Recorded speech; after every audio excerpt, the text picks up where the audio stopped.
মার্কিন যুক্তরাষ্ট্রে আবারও বন্দুক সহিংসতা। এবার জর্জিয়া অঙ্গরাজ্যে বন্দুক হামলায় প্রাণ ঝরল শিক্ষার্থীর। হেলিকপ্টার যোগে আহতদের বিভিন্ন হাসপাতালে ভর্তি করা হয়েছে। হতাহতের সংখ্যা বাড়তে পারে বলে জানিয়েছে স্থানীয় প্রশাসন। জোরালো করা হয়েছে আশপাশের নিরাপত্তা ব্যবস্থা।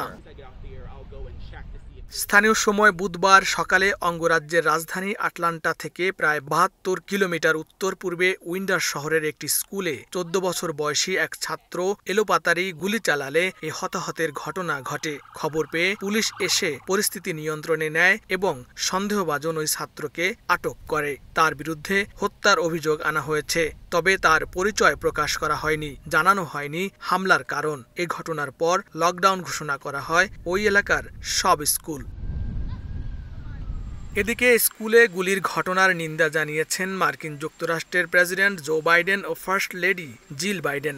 বন্দুক সহিংসতার এই মহামারীকে নিশ্চিহ্ন করার কথা জানান ভাইস প্রেসিডেন্ট কামালা হ্যারিস। এই ঘটনায় শোক জানিয়েছেন সাবেক মার্কিন প্রেসিডেন্ট ডোনাল্ড ট্রাম্পও। গেল বছর ১৫ জুলাই যুক্তরাষ্ট্রের দক্ষিণ পশ্চিমাঞ্চলীয় জর্জিয়া অঙ্গরাজ্যের ছোট শহর হ্যাম্পটনে বন্দুকধারীর হামলায় নিহত হয় অন্তত ৪ জন। লস্কর আল মামুন, সময় সংবাদ, যুক্তরাষ্ট্র।